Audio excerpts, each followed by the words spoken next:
Waruni's Kitchen YouTube channel එකට අදත් ඔයගොල්ලෝ හැමදෙනාම ගොඩක් ආදරෙන් පිළිගන්නවා. ඉතින් මම අද ඔයගොල්ලන්ට කියලා දෙන්න යන්නේ ගොඩක් පහසෙන් ගොඩක් රසට ඒ වගේම මේ වෙලාවේ ඔයගොල්ලන්ගේ ෆ්‍රිජ් එකේ තියලා තියෙන පුංචි අමුද්‍රව්‍ය ටිකක් එකතු කරලා ගොඩක් රසවත් ගොඩක් පෝෂණීය පරාට එකක් හදාගන්නට කියලා දෙන්න. ඉතින් අපි බලමු මේ රසවත් පරෝට එක ගොඩක් පහසෙන් රසට හදාගන්නේ කොහොමද කියලා. මේ පරාටයකේ රොටි එක හදාගන්න මම පාන්පිටි ග්‍රෑම් 250ක් අරගෙන තියෙනවා. ඒ වගේම වතුර මිලිලීටර් 170ක් වගේ අරගෙන තියෙනවා. ලුණු තෙහෙඳි භාගයක් සහ පොල් තෙල් තෙහෙඳි එකක් පාවිච්චි කරනවා. ඉතින් වීඩියෝ එකට අදාළ රෙසිපි එක සුපුරුදු විදිහටම වීඩියෝ එකට පල්ලෙහාට ඉන්ෆෝ බොක්ස් එකේ තියෙනවා. එතනින් රෙසිපි එක ගන්න ඔයා. මම මුලින්ම කරන්නේ මේ වගේ මික්සින් බෝල් එකක් අරගෙන පාන්පිටි ටික දාගන්නවා. ඒ වගේම මේ වෙලාවේදී පොල් තෙල් ටික සහ ලුණු ටිකක් දාගන්නවා මේ විදිහට. ඊළඟට පොල් තෙල් සහ ලුණු ටික පාන් පිටියකට මේ විදිහට හොඳින් මිශ්‍ර කර ගන්නවා. දැන් මම කරන්නේ වතුරකින් ටිකෙන් ටික දැම්මමින් මේ විදිහට හොඳ ඩෝ එකක් වෙනකම් පිටියක අනා ගන්නවා. ඉතින් අනේ මේ ඩෝ එක අනා ගන්න මන් දීලා තියෙන වතුර ප්‍රමාණයට වඩා අවශ්‍ය ප්‍රමාණ ටිකක් එහා මෙහා වෙන්න පුළුවන්. ඒ නිසා වතුර ටිකෙන් ටික දැම්මමින් මේක අතේ ඇලෙන්නේ නැති සොෆ්ට් ඩෝ එකක් වෙනකම් අනා ගන්න. ඩොයක මේ විදිහට අතේ ඇලෙන්නේ නැති මට්ටමට ආවට පස්සේ මම තව විනාඩි කිහිපයක් මේ විදිහට නීට් කර ගන්නවා. එතකොට මේකේ හොඳ සොෆ්ට් ගතියක් ඇති වෙනවා. ඊළඟට මම මේ ඩොය එක කොටස් 4කට කඩා ගන්නවා. ඉතින් මම ටිකක් ලොකු පරාට තමයි හදන්නේ. ඔයා මීට වඩා පොඩි පරාට හදනවා නම් මීට වඩා වැඩි කොටස් ප්‍රමාණයකට කඩා ගන්න. ඊළඟට මම මේ විදිහට වෙන් කරගත්ත පිටි කොටස් වලින් මේ විදිහට හොඳින් බෝල් හදා ගන්නවා.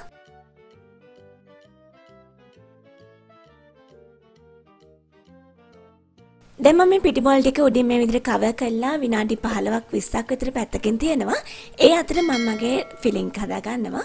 පරෝටකේ ෆිලිං එක හදා ගන්න මම එලවල තමයි අරගෙන තියෙන. ඉතින් ඔයාලට මේ වෙලාවේ ඔයාගේ අතේ තියෙන ඕනම වර්ගයක් මේකට පාවිච්චි කරන්න පුළුවන්. මෙතන මම ගෝවකුල දෙකක් වගේ හිනේ ලියන් තියෙනවා. පොඩි කැරට් ආලියක්, බෙල් පෙපර් ටිකක්, ලුණු ගෙඩියක් සහ ලුණු ගහක් හිනේ ලියන් තියෙනවා.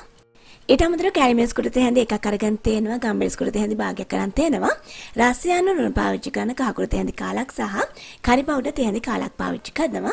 මෙතන තියෙන රම්පෙ ටිකක්, කරපිංජා ටිකක්, ඒ වගේම පොඩි ඉඟුරු කෑල්ලක් සහ සුදුරුණු බික් දෙකක් සහ මිරිස් කරත් දෙකක් හිනේ ලියාගෙන. මීට අමතරව මම බිත්තර දෙකක් පාවිච්චි කරනවා මේ ෆිලින් එකට. ඒතර පෝෂණ ගුණය වැඩි වෙන නිසා.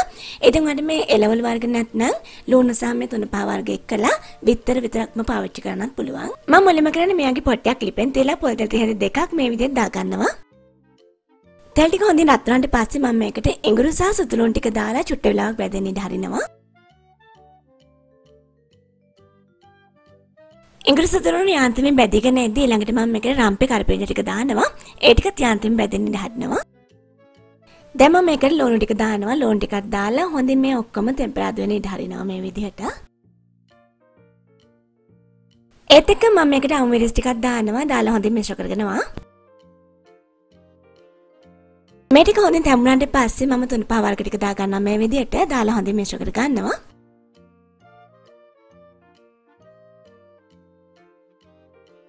ඊළඟට මම මේකට ලුණු කොළ හැර ඉතිරි එළවලු ටික දා ගන්නවා මේ විදිහට.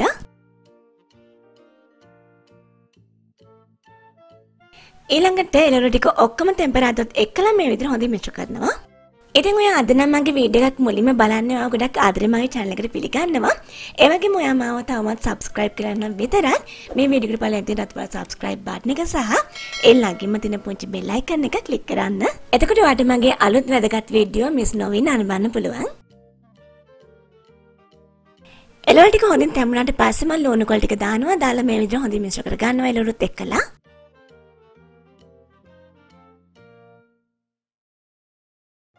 ලුණු කොළ ටික යාන්ත්‍රයෙන් තැඹුණාට පස්සේ මම බිත්තර දෙක මේ විදිහට එකතු කරනවා මේකට. දැන් බිත්තර දෙකත් එළවලු එක්කලා මේ විදිහට හොඳින් මිශ්‍ර කරලා බිත්තර දෙක හොඳින් තැම්බෙන්න ඉඩ හරින්න.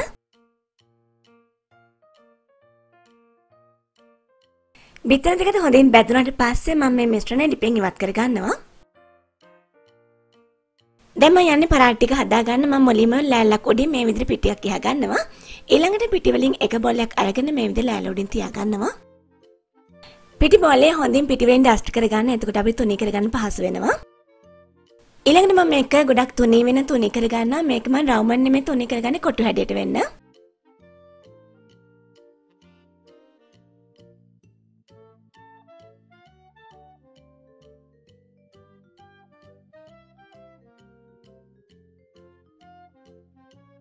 ඉතින් ඔන්න මේ විදිහට කොටු හැඩයට තුනී කරගන්න අපහසු නම් ඔන්න රවුම් විදිහට තුනී කරලා මේ පරාට එක හදා ගන්න පුළුවන්.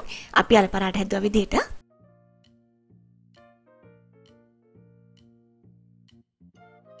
ඊළඟට මේ කොටුව මැද්දෙන් මම මේ විදිහට අපේ ෆිලින් එකෙන් හැඳ දෙකක් විතර තියා ගන්නවා. තියලා මේ විදිහට කොටු හැඩයට හදා ගන්නවා. ඊළඟට ෆිලින් එක වැහෙන විදිහට මේ විදිහට කොටුවට නම ගන්නවා මේක.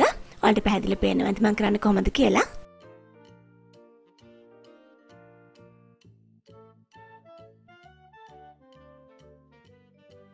ඊළඟ රෝලින් පින් එකෙන් ගොඩක් සැහැල්ලුවෙන් මේක චුට්ටක් තුනී කර ගන්නවා. හොඳින් සිල් වෙන්න.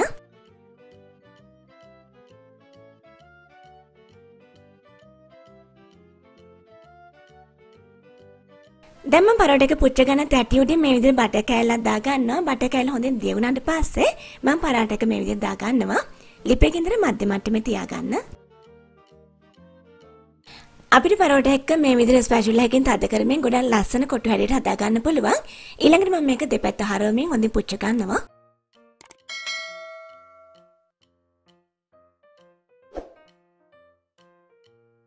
විනාඩි 3-4ක වගේ යද්දි පරෝට එක හොඳ මට්ටමට පිච්චෙනවා. ඊළඟට මම මේක ලිපෙන් ඉවත් කරනවා. මේ විදිහට මම ඉදිරි පරාට එකත් පුච්ච ගන්නවා. පරාට එකේ 4 කෙනෙකුට හොඳින් පුච්ච ගන්න මේ විදිහට පුච්ච ගන්න තැටියට තද කරමින් ඒ දාරවල වද්දලා හොඳින් පුච්ච ගන්න. ඉතින් මේ දින මම මේ විදිහට පුච්ච ගත්ත මගේ පරාට ටික ඕගොල්ලෝ පේනදී ගොඩක් ලස්සන පාට එකක් තියෙනවා කියලා අපි එකක් අපල බලමු අතර කොහොමද කියලා.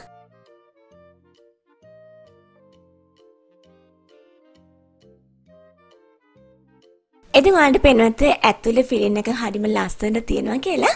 ඒ වගේම මේක හොඳින් පෙච්චිලා තියෙනවා. ඒ වගේම පිටත පාටත් ගොඩක් ලස්සන තියෙනවා. ඒ වගේම තමයි හොඳ සුවඳක්, හොඳ රසයක් මේකේ තියෙනවා. ඉතින් ඔයාලට මෙන්න මේ විදිහට පරාට ටිකක් හදාගත්තොත් ආරක්ෂාකාරී විදියට ගෙදරදීම බ්‍රෙක්ෆාස්ට් එක හදාගන්න පුළුවන්. මේ දවස්වල කඩෙන් කන එක ටිකක් භයානක නිසා. ඒ නිසා අනිවාර්යෙන්ම ඔයා මේ රෙසිපි එක try කරලා බලන්න. ඒ වගේම ඔයාගේ යාළුවන්ටත් බලන්න. මේ වීඩියෝ එක පුළුවන් තරම් share කරන්න. ඒ වගේම ඔයාගේ වටිනා කමෙන්ට් එක like එක මේ වීඩියෝ එකෙන් සඳහන් කරන්න. අපි මේ වගේ තවත් අලුත් වැදගත් රසවත් වීඩියෝ එකකින් ආයේ හම්බ වෙමු.